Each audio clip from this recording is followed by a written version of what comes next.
My son and his wife expressed their trust in me. They requested that I keep an eye on their house during their week-long absence.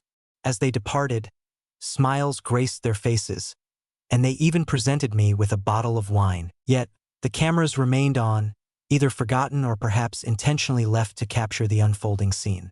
Initially, I was unaware that I was being captured on film, but eventually, I stumbled upon the footage. Jessica's laughter rang out as she dubbed me the old babysitter, the one who would endure it all. In that moment, the realization struck me. This was not trust. The test had come, yet I found myself no longer the silent observer. This time it shall not be so. This time the lenses failed to find me. They revealed them. If this tale struck a chord within you, consider subscribing and share in the comments the city or country from which you are tuning in. I find myself genuinely intrigued to discover your location of origin. Lauren Bennett is my name. At the age of 66, I found myself reflecting on a life largely dedicated to the role of a school librarian in a serene town just outside Boston. Books served as my refuge, while silence became my cadence. I had an affinity for systems and order. Each morning, I found comfort in my ritual of tea, relishing the predictability of its timing, and I took pleasure in the certainty of knowing where everything had its rightful place. In the wake of my husband's passing, the silence deepened, yet it felt oddly known. I resided in the home we had chosen together until the stairs grew burdensome and the winters stretched endlessly. My son Adam and his wife Jessica proposed a solution that, at first glance, appeared to be quite generous. "Have you considered moving in with us?" they inquired. "There exists an expanse. It will simplify matters for all involved." Initially, I found myself in a moment of hesitation. Though I hesitated to impose, their insistence was unwavering. They promised it would be like family, assured me of my privacy, and claimed the children would cherish my presence. Thus, I took the leap and settled into their spacious, contemporary two-story residence nestled in a suburb just north of Providence. It was stunning, effective, and elegantly designed. Occasionally, they exude a certain sleekness. Pristine white countertops, sleek brushed steel appliances, and echoing hallways devoid of clutter, absent of photos, lacking any softness. The walls bore hues of bone and ash, while the art remained abstract and frigid. My room occupied a space on the first floor, complete with a door that could close, yet it offered little in the way of true separation from the rest of the house. Not when Jessica consistently voiced her thoughts on the contents of my closet, the manner in which I folded the towels, or the choice of hand soap I used in the guest bathroom. Yet I endeavored to find a way to make it succeed. I collected the children from school. I took the initiative to wash the dishes, unprompted. I made sure to erase any evidence of my presence in the communal areas. It was an odd choreography, offering assistance while remaining unseen, existing in the moment without asserting oneself. Jessica's smile was a constant presence, yet it lingered just beneath the surface of her skin, as if waiting for the right moment to break free. Her eyes remained devoid of the warmth that her smile attempted to convey. On a Wednesday morning in early May, she rapped gently on my door. Clad in linen, she held a tablet in one hand and a mug in the other. She mentioned that they would be heading to Hawaii for a week. Only she and Adam remained, without children, a retreat for two, a long-forgotten activity they had not engaged in for years. "We have faith in you," she declared. "Truly, we would prefer your company here rather than seeing you alone at this stage of life." She offered that familiar, rehearsed smile once more, and I responded with a nod. She assured me that the fridge would be filled to the brim. The garden required a gentle touch of water, and I could care for the house as if it were my own. She had even placed a bottle of Merlot on the counter, accompanied by a note written in immaculate, elegant script. "For those serene nights of solitude, I am truly grateful for all that you have done, Lauren. I ought to have experienced gratitude. I ought to have felt a stirring within me. Rather, I experienced a different sensation altogether, something I was unable to articulate in that moment. Neither fear nor suspicion. A mere whisper of discomfort lingers in the air. It was akin to being in a space that had been polished to an unnatural sheen, where even the very atmosphere seemed to have been meticulously purified. On the morning of their departure, Jessica embraced me with a certain rigidity. Adam pressed his lips gently against my cheek. The children waved drowsily from the car. I lingered on the porch, observing as they departed, the tires whispering against the polished pavement. And then, in an instant, solitude enveloped me. At least that was my assumption. Within the confines of the house, an eerie silence prevailed. As I meandered through the kitchen, my fingers brushed against the smooth, cool marble of the island, and my gaze fell upon the wine resting on the counter. I swung open the refrigerator door. Every item was meticulously arranged, right down to the pre-cut vegetables neatly housed in labeled containers. The blinds hung at an angle, allowing the soft morning light to spill over the immaculate hardwood floors. In the heart of the living room, I paused, absorbing the stillness that enveloped me. It ought to have exuded tranquility, yet it possessed an air of sterility, a carefully selected collection. It was as though the house had been meticulously arranged for an audience, uninhabited, as though an unexpected visitor could arrive at any instant to scrutinize it. I dismissed the sensation. I reassured myself that I was merely being foolish. Within the confines of a stunning abode, I found myself immersed in beauty, accompanied by a garden, accompanied by literature. As time unfolds, I brewed a cup of tea. Perched in my cherished chair beside the window, I found a moment of solace. I grasped my book, yet an unsettling sensation lingered, whispering that solitude was merely an illusion, not in the conventional manner, not within the streams and dimensions of a time-worn dwelling. Yet, in a way, it felt as though the house was observing, and I had not yet come to understand the full extent of my correctness. The initial day unfolded with a serene tranquility. The morning unfolded in the garden, where I tended to the lavender with careful pruning and shaped the edges of the rose bushes that bordered the fence. The air held a gentle warmth, while the sun wove its way through the tender spring leaves above, casting soft, golden patches on the ground below. The straw hat, a gift from Adam 2 birthdays past, rested upon my head, the one I was convinced Jessica deemed too rustic for her contemporary style. Yet, in their absence, I found no cause for concern regarding propriety. I sank my knees into the earth, a gentle hum escaping my lips as I toiled away. Within the confines of the house, an immaculate order prevailed. I meticulously wiped my shoes before stepping inside, ensuring the floors remained undisturbed.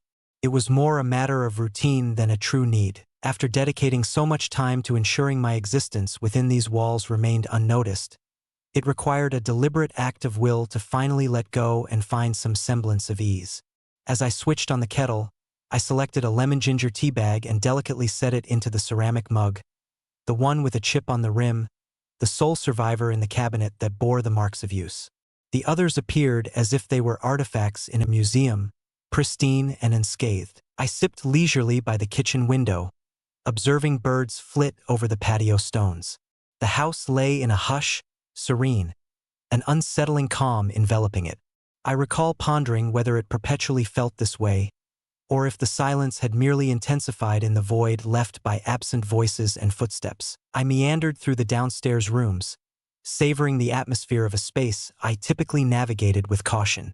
The dining room unfolded like a scene from a glossy publication, silver flatware shimmering within its drawer, folded linen napkins arranged with meticulous precision. The living room was imbued with a subtle fragrance of eucalyptus and lemon, likely emanating from one of Jessica's diffusers. The volumes lining the shelves were arranged by hue, serving primarily as ornamental pieces. I selected one.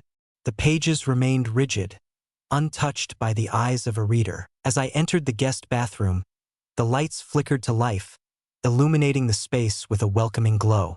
The mirror gleamed with an immaculate clarity.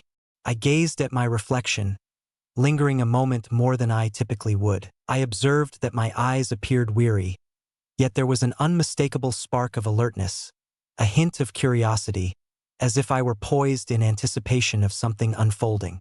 That evening, I prepared a modest meal, a comforting bowl of soup accompanied by crisp toast. In quietude, I consumed my meal, then proceeded to wash the dishes, drying them promptly afterward. After spending an hour immersed in a book in the living room, I made my way back to my bedroom to complete a crossword puzzle. As I settled into bed, my gaze caught a flicker, a faint red light in the corner of the ceiling, pulsing gently. Initially, I believed it to be an element of a smoke detector or perhaps a security alarm. Yet the blinking held a rhythmic quality, vibrant and persistent, like a tiny eye peering into the darkness. I extinguished the lamp and gazed upward at it. It was too diminutive to serve as a smoke alarm, yet too elevated to be an ordinary camera. Yet, my time spent in a school had granted me the insight to recognize the unmistakable form of a surveillance device. With each passing moment of my gaze, my conviction deepened. I drew the comforter up to my chin and remained motionless, my heart steady yet vigilant. I reminded myself to remain calm and not to let my emotions take control. It is possible that they had implemented surveillance cameras for the sake of security. The house was grand in size. Perhaps they were concerned about intrusions. Perhaps it was just a part of the ordinary flow of life. But why had they kept it from me? What was it doing in the guest room? The following morning, I endeavored to cast aside the lingering thought. I took a stroll. At the corner bakery, I paused to indulge in a freshly baked croissant. As I settled onto a bench in the park, my gaze fell upon a woman guiding her child through the delicate art of learning to ride a bike. For a fleeting instant, I allowed myself to drift into oblivion. Yet upon my return, the house exuded a sense of change. More than mere silence, strained, as if suspended in anticipation, I began to observe other details. A gentle click resonated as I stepped into the laundry room, a motion sensor illuminating a hallway, even in the brightness of day. How Alexa unexpectedly chimed in response to a sentence I uttered to myself in the kitchen, and the seemingly trivial remark Jessica had uttered last month. Our affection for our intelligent abode knows no bounds. It pays attention more than the children do. That evening, I found myself beneath the flickering glow of the light in my bedroom. I drew a chair closer and ascended upon it. I peered intently, and there it was, a lens with a pinhole aperture, nuanced, concealed within what appeared to be a smoke detector. Yet it was not. It was an apparatus for capturing images. In that moment, a realization dawned upon me. It was likely capturing every moment all along. I descended gradually. My fingers quivered with anticipation. Yet it is not born of fear. From awareness. This was not a matter of security. This was an act of observation. Regarding myself, any semblance of peace I had started to cultivate shattered beneath the relentless pulse of that tiny blinking light. In the heart of the room, I paused and surveyed my surroundings. How many additional ones existed? For how long had they been on? What was it that made Jessica smile so deliberately as she offered me that wine? Silence enveloped the house. Yet now it seemed as though it was attuned to my presence, and observing, and I no longer felt as though I were merely a visitor. I sensed I was merely a participant in another's grand design. Sleep eluded me that night. Wrapped in the warmth of the blankets, I found solace beneath the covers. My gaze is locked onto the small crimson glow hovering above me, flashing with the precision of a metronome. With each gentle flutter of my eyelids, a vivid picture formed in my mind, an unseen presence, ever vigilant, observing my every moment. Jessica stands on the shore, the waves lapping gently at her feet, enjoying a refreshing cocktail. She casually opened an app on her phone, her gaze lingering on me as I shifted in bed, observing my attire, the journey of my relocation, observing the manner in which I whispered to myself while engrossed in my reading, witnessing the moments when tears fell. Should I shed tears? The following morning, I prepared coffee with a sense of automatic routine. My thoughts tumbled like errant marbles within the confines of my skull. I endeavored to maintain a steady grip as I took a sip from my weathered mug. Gazing into the serene living room, my stomach twisted in a tight, anxious coil. Yet, there was one certainty that lingered in my mind. I needed to locate the remaining cameras. The journey commenced in the living room. With deliberate care, I circled the boundaries of the area, feigning the act of dusting, I meticulously examined every corner, each and every electronic device, each and every bookshelf. A small circular object lay hidden among the photomes, the lens concealed beneath an ornate black sticker. Yet another entity masquerading as a motion detector nestled in the corner of the ceiling. I made my way to the kitchen. There, nestled within what appeared to be a contemporary kitchen timer affixed above the refrigerator, I discovered yet another lens. Minuscule, hardly discernible unless one was actively searching. Yet, once I became aware of what to seek, they seemed to appear everywhere. Within the confines of the dining room, a concealed camera nestled within the light fixture, directed straight at the table. Within the corridor, a polished black dot nestled within the confines of the thermostat. Within the confines of the laundry room, a small, watchful eye peered down from the shelf above the dryer. The walls seemed to constrict around me. A list has been crafted. I meticulously recorded the location of each camera in a small notebook I unearthed from the depths of the junk drawer. I penned my thoughts in silence. With great care, I glided through the house like a specter. I had ceased to be merely a visitor in the home. As I stood within the confines of the crime scene, I assumed the role of a detective, piecing together the fragments of a puzzling narrative. Upon ascending to the office above, I arrived at my destination. The chamber had perpetually been forbidden. Jessica once confided in me that it was the place where she engaged in freelance endeavors and stored confidential material. The door, typically secured, yielded to my touch as I turned the knob that day. There was a moment of uncertainty. Then they crossed the threshold. The office stood in stark contrast to the remainder of the house. The space was filled with an overwhelming disarray. Not chaotic, but filled with activity. Wires sprawled across the floor, while shelves stood laden with meticulously labeled boxes and an array of tech equipment. A laptop rested on the desk, accompanied by a monitor and a small console that flickered with green and amber lights. I settled into my chair, the glow of the computer screen illuminating the space before me. The door stood ajar. No request for a password. The desktop wallpaper featured a photograph of the children on a hiking path. Folders adorned the desktop. A singular entity known as logs. A singularly designated recording. I unsealed the second. Within, the documents bore titles reflecting their dates and places. May 9th, 2024, in the kitchen. May 8th, 2024, in the living room. Room for guests, May 7th, 2024. I pressed 1. The video began in silence. There I was, nestled in the living room, engrossed in the pages of a book. I observed myself as I sipped tea, scratched my arm, rubbed my temples, and shifted uncomfortably on the cushion. I appeared utterly oblivious, completely laid bare. I shut the file and turned to a new one. Once more, I found myself in the kitchen, clad in my robe. As I scrubbed the dish, my gaze drifted out the window, and I found myself softly murmuring to no one in particular. Everything was present. In every fleeting instant, I believed solitude enveloped me. Countless videos spanned across days, weeks, and months. I was completely unaware of the duration of their surveillance. A single folder bore the label clips. Within, there resided brief videos, some lasting a mere 10 seconds. Everything is adorned with tags, peculiar remarks, whispers, and tears.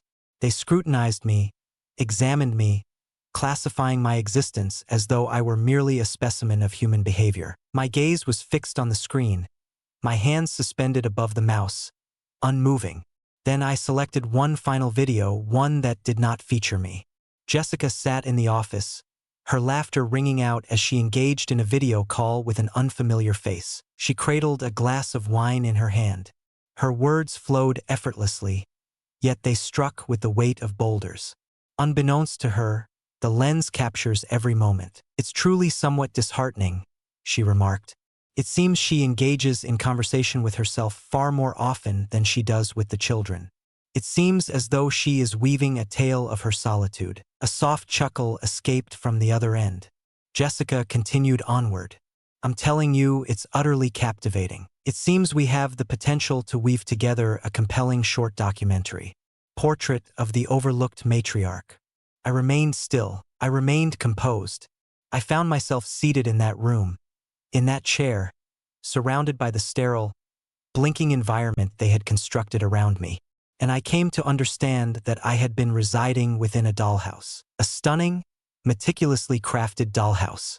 I found myself to be the centerpiece of the display. The folder remains open. The laptop remained open. The file remained open, its sounds still echoing in the air. Jessica's voice lingered softly in the air behind me as I stood there. At that moment, I was fully aware of all that I required to understand. They welcomed me into their space, yet they never offered me a true sense of belonging. A glass cage was bestowed upon me, and I had concluded my performances within its confines. I shut the door gently, the action driven more by instinct than by any conscious decision. It was the familiar instinct I had cultivated years earlier, during the tender days of my son's infancy. Shutting the drawers, adjusting dials, wrapping silence around my actions, careful not to disturb him. Yet, on this occasion, the silence offered no solace. It served as a safeguard. The office exuded a chill that seemed to permeate the air, despite the thermostat's unwavering display. Perhaps it was the lack of human warmth, the manner in which the walls appeared to draw in instead of releasing. Every detail in the room seemed deliberate. Each item had been meticulously selected, positioned, and observed. I found myself at the center of the room, allowing my gaze to acclimate to the surroundings. Against the distant wall stood a polished black cabinet, its 2 drawers secured with locks.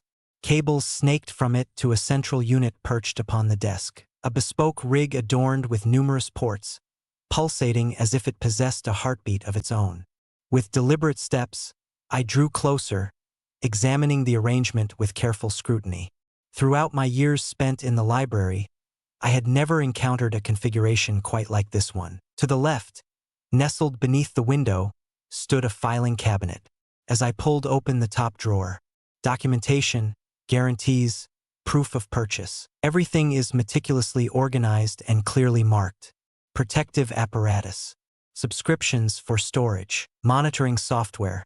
An invoice arrived from an unfamiliar company, yet the description was unmistakably clear. A tailored remote monitoring solution. The document enumerated the rooms of the house, each designated by name, mine included. They had invested to witness my performance live. I delved into the depths of my cardigan pocket and retrieved a flash drive, a relic from the past that once held cherished photographs of Adam in his childhood. I couldn't help but notice the irony. I inserted it into the USB port of the desktop tower, and a prompt flickered to life on the monitor. I started to replicate all the contents from the footage folder. What seemed like a mere drag and drop transformed into a bold statement of rebellion. As the files made their way across the digital expanse, I ventured deeper into the room. Notebooks rested on the second shelf above the desk. Not personal reflections, but records of endeavors. A single item bore the label of house data. Within lay intricate entries, motion triggers, timestamps, and keywords. A note indicated the time. 6:43 p.m. Lauren engages in a quiet conversation with herself, pondering the presence of the birds. Heartfelt and poignant, reflective. At 10:10 a.m., another figure seems to be gazing at a wedding photo, a potential response from memory. I was not merely observed, I was being studied. The atmosphere was stark and devoid of warmth. Disengaged, not even harsh, merely apathetic. That was, in some inexplicable way, even more disheartening. I was not considered a family member in these notes. I found myself as a participant in a behavioral study, a mere test subject in the grand experiment of human nature. On the lower shelf, I discovered a black leather binder marked with the words security authorization. Within lay forms, permissions for software access, specifications for equipment, and a single printed page that sent a shiver down my spine. A provision concerning the dissemination of data for the purposes of research or media engagement.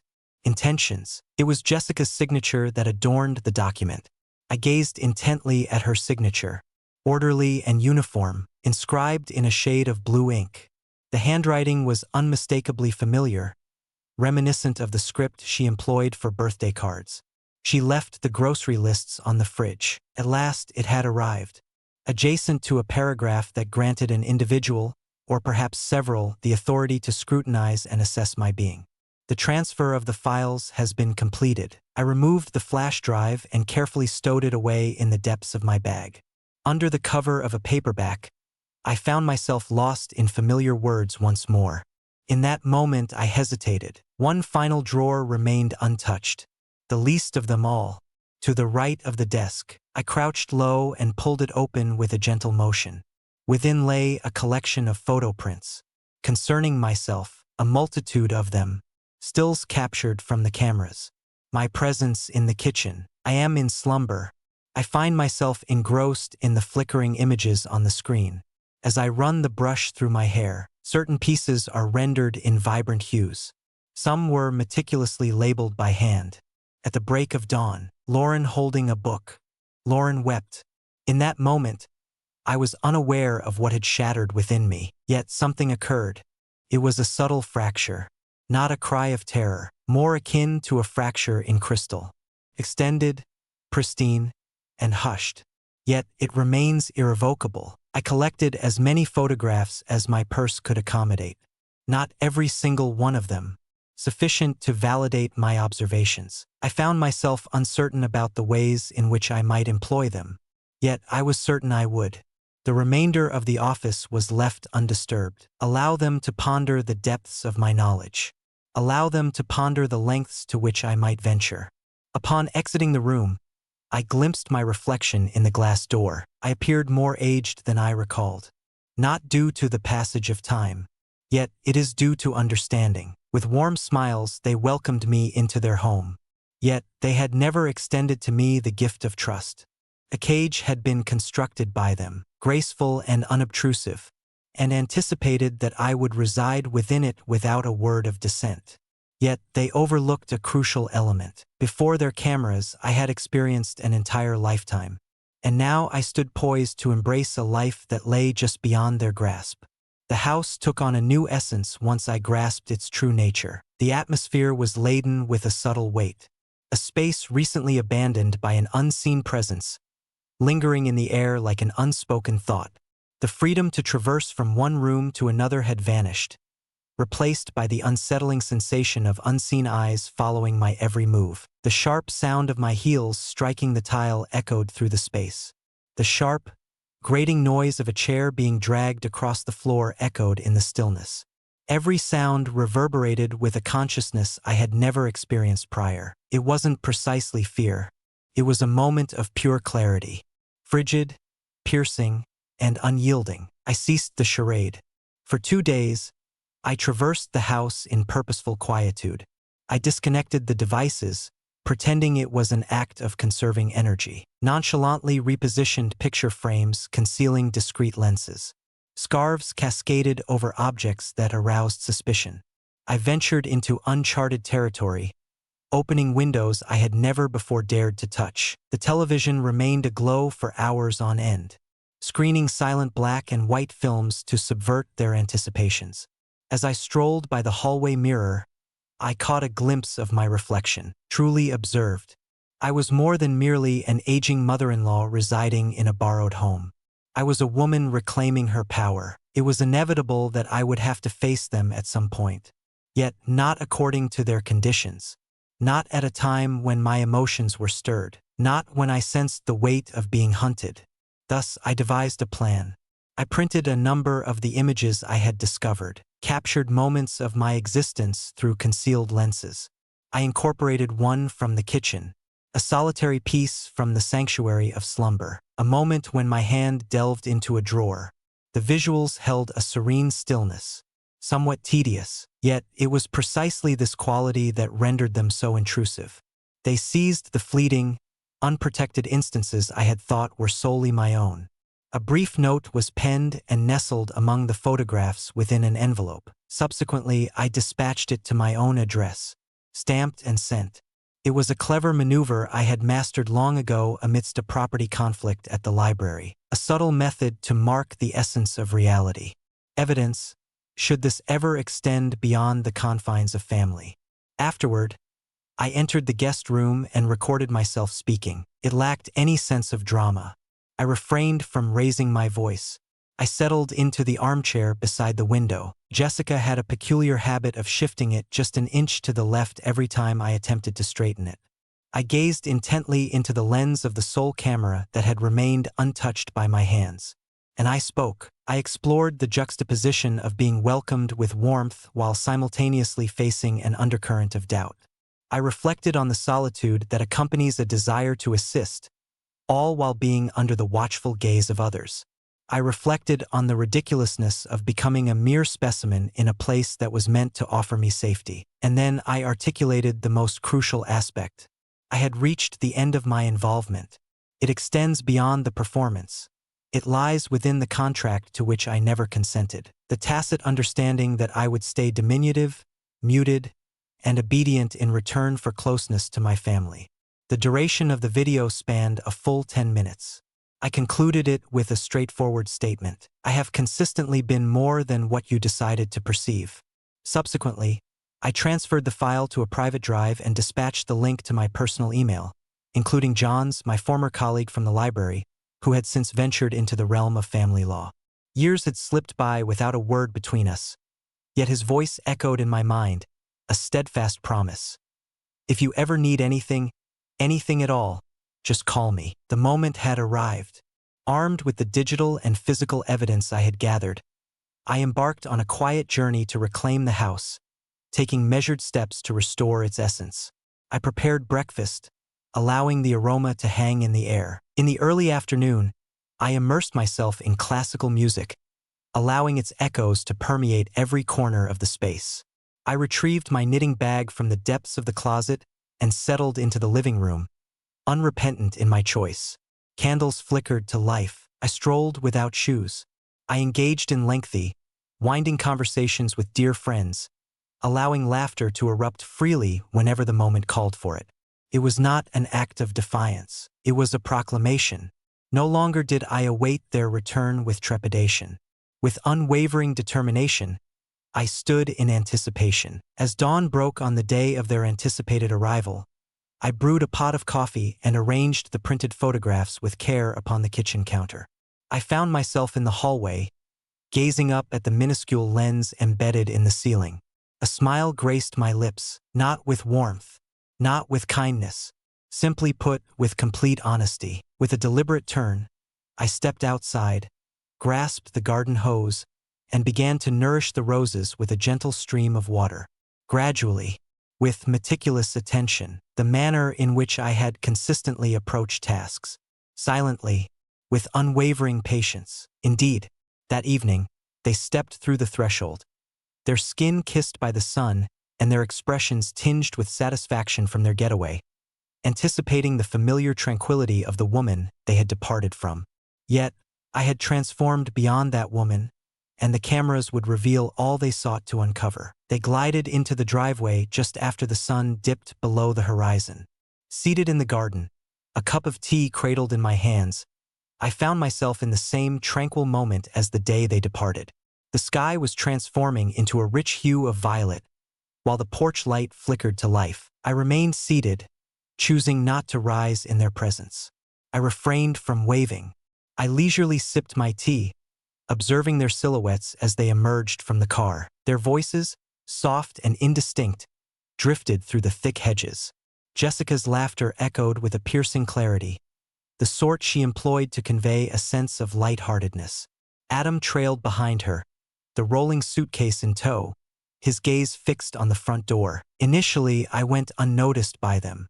The keys chimed softly, the unmistakable sound of the front door's lock disengaging, followed by the gentle creak as it opened wide.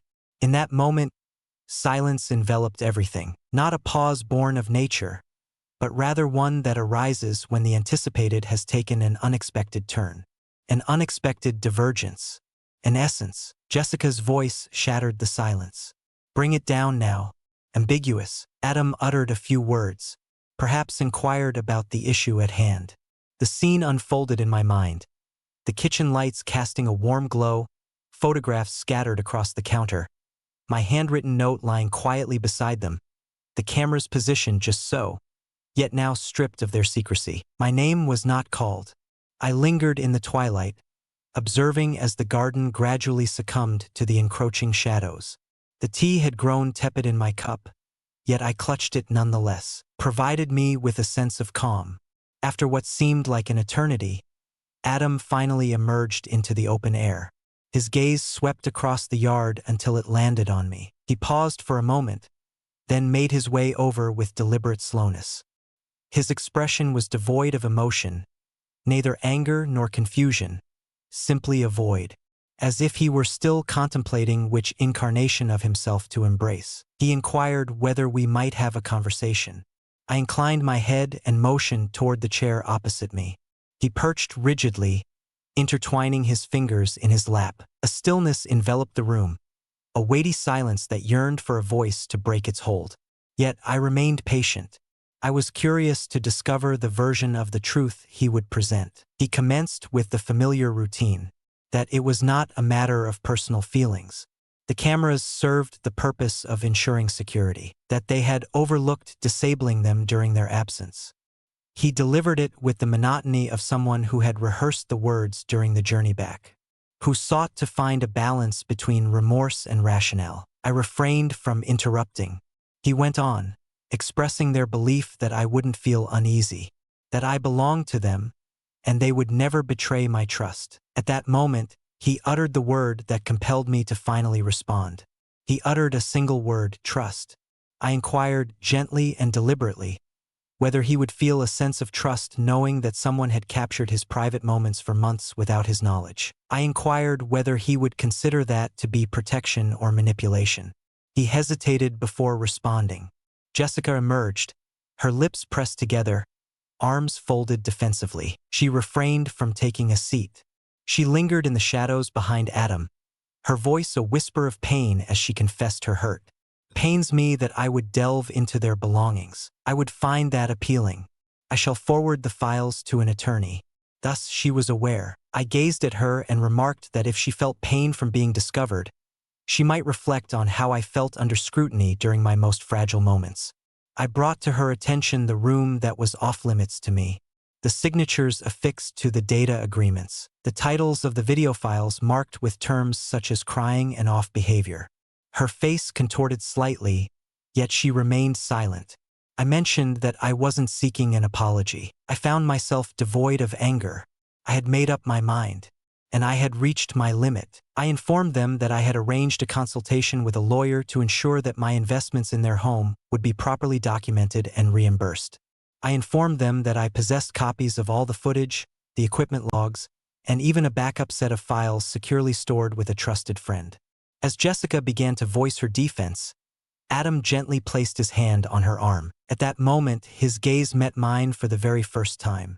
Not as a son attempting to control his mother, but as a man coming to the profound realization that he had misjudged someone he believed he understood.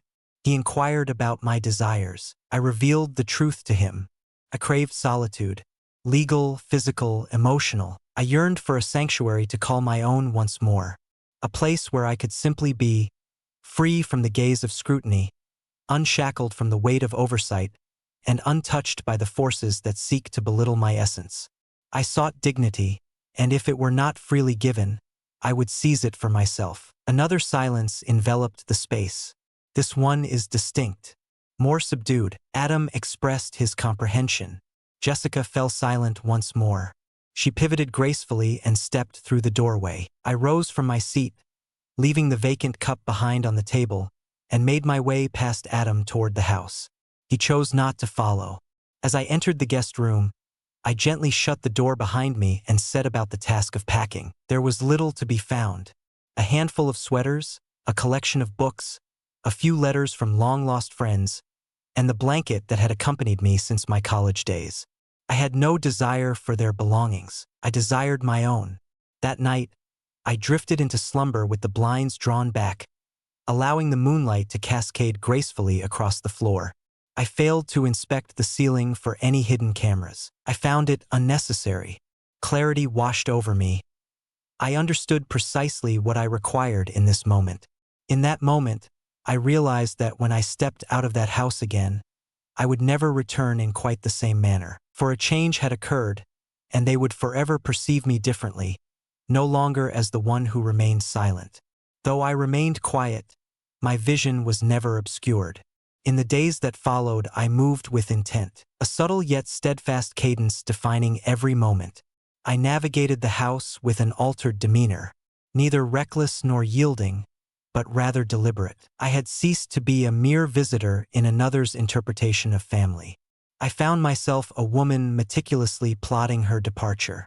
The dawn following our exchange in the garden, I reached out to John. On the second ring, he answered, his voice enveloping me in warmth and familiarity. Years had passed since our last conversation, yet some friendships possess a resilience that defies time. They remain in tranquil repose, awaiting your call. I conveyed all the details to him in straightforward language, without embellishment, merely the reality, the observation, the violation of confidence. The years I had invested in their home, in the grandchildren, in maintaining harmony. He absorbed every word, allowing silence to fill the space between them. He then requested that I send the files via email. He suggested we begin with a property review, laying the groundwork for what would follow. There's no need to set the house ablaze, he remarked. Simply demonstrate that you possess a stake in the foundation. I found that enjoyable. It lingered in my mind. As the week drew to a close, we found ourselves having crafted a proposal. It was not a threat. It stood as a boundary, an official declaration of the part one had taken in their existence and their monetary affairs. 5 years ago, I played a part in the down payment for their home. Jessica had presented it as a gift, yet we possessed no documentation. A mere wire transfer and a succession of emails in which she expressed her gratitude for my investment in our future. That expression would indeed be advantageous. John composed a letter that was both professional and measured, yet undeniably firm. It detailed my investment, the projected value modified for inflation, and the appreciation of the property.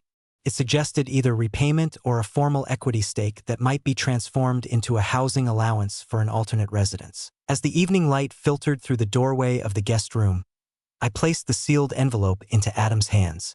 He hesitated to open it immediately. He appeared weary, not from guilt, I surmised, but from the heavy burden of understanding. From finally recognizing me not merely as a fixture in the home, but as the one who had sustained the house from behind the scenes. That week, Jessica remained silent towards me. She glided through the house like a specter, perpetually one room ahead or behind. The cameras remained inoperative. I departed, leaving them in that state. Several days later, Adam reached out to me during his work hours. He claimed they had perused the letter, that they sought to avoid conflict, that their desire was to mend the situation.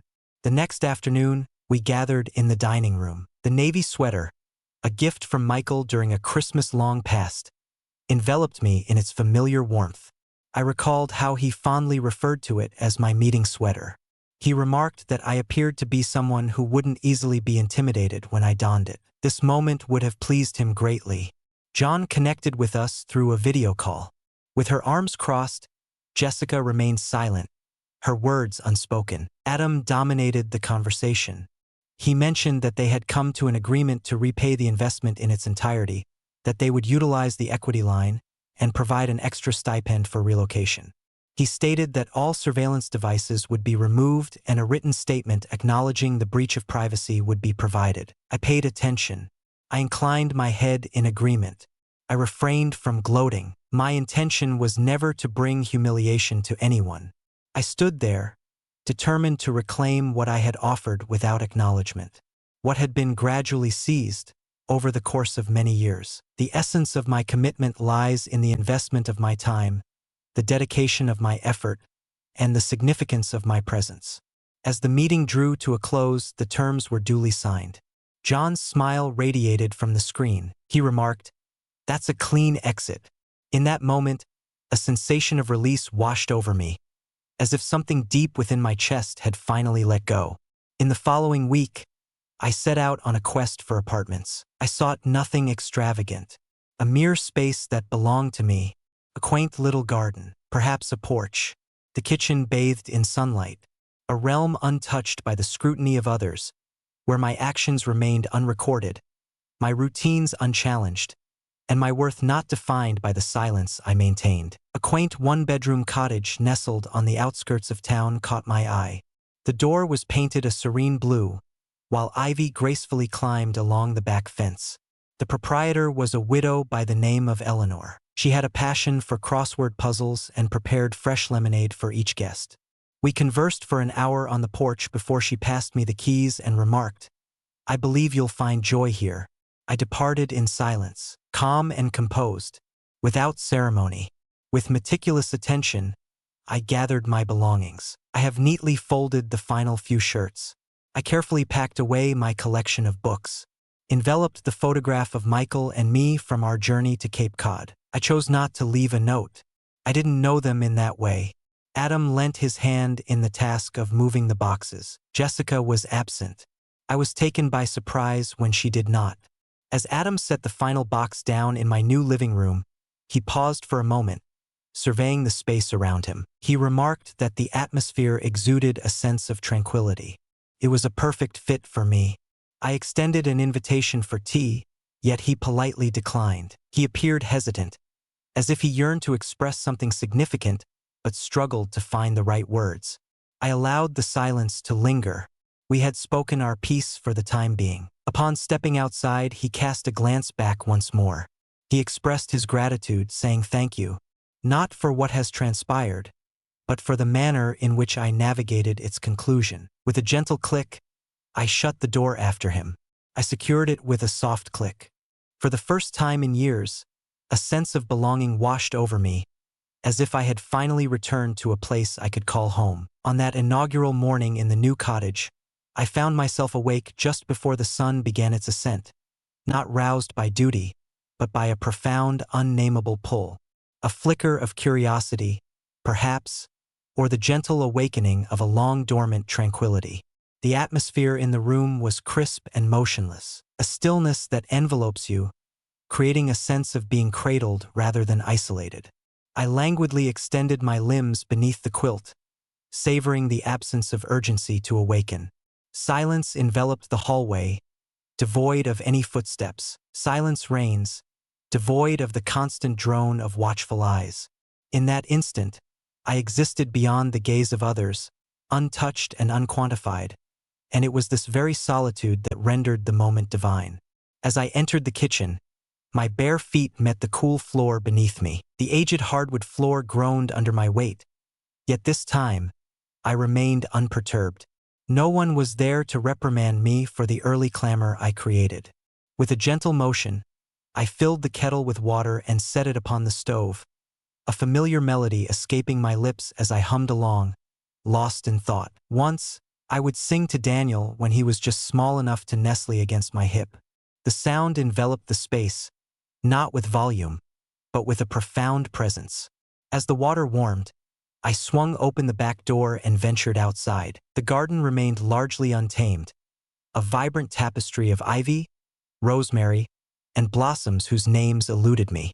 The grass was adorned with dew, glistening in the soft embrace of the morning light. From the rear, no fences could be seen, only a gentle incline of earth fading into the embrace of trees. I inhaled it deeply. Later that morning, I unpacked the final remnants of my literary collection, not sorting them by size or hue, but by the echoes of memories they held. The old novels from my college days find their place on the bottom shelf, while the gardening manuals, which have seen little use, occupy the middle ground. The poetry volumes, my cherished secret, rest near my armchair by the window, always within reach. As I took a step back, the scene before me bore no resemblance to a showroom. It appeared as though a soul had once called this place home, a soul burdened by history. On the third day, I found myself embracing new rituals. I consumed food only when my hunger called, not when the household insisted. I indulged in a nap unapologetically. By the sink, I maintained a modest journal where I recorded the small moments that brought a smile to my face. A blue jay perched on the windowsill, the sunlight casting a warm glow on the kitchen tiles in the late afternoon. The gentle patter of rain against the roof, reminiscent of delicate fingertips dancing in rhythm. These details had previously been engulfed by the clamor of others' demands. At the Sunday market, I acquired a delightful wine chime, a handcrafted piece adorned with ceramic leaves. I affixed it near the rear entrance.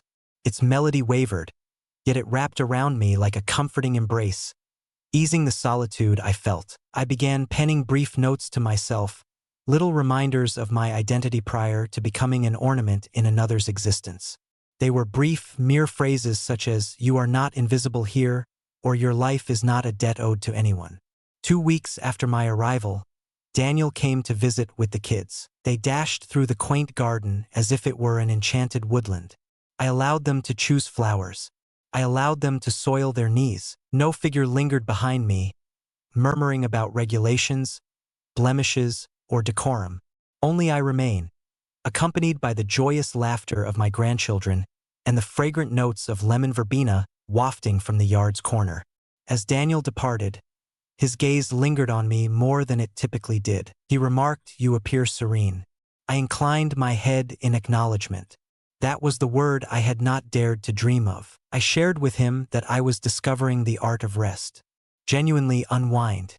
Not to succumb at the close of a lengthy day of service, but to find solace in a space of my own choosing, in a life I have crafted. As dusk settled, I would ignite candles, not out of obligation for a certain atmosphere, but for the sheer delight of their flickering glow and comforting warmth. I recite poetry, my voice echoing in the silence, regardless of an audience. As I folded the laundry, a melody escaped my lips. First, I indulged in dessert. I acquired a vintage typewriter and crafted brief tales solely to relish the satisfying click of the keys. My concerns about usefulness had faded away. I was embracing joy. There were instances, naturally, when recollections emerged. As I strolled past the mirror, the memory of the small red light flickering in the ceiling came rushing back to me. The echo of Jessica's voice in that video lingers, laced with a cruel amusement that haunts my thoughts. Those moments no longer inflicted pain upon me. They provided clarification. They served as a poignant reminder of the journey I had undertaken. My home lacked lavish art or voice-activated lighting, yet it boasted windows that swung wide, allowing the air to flow freely.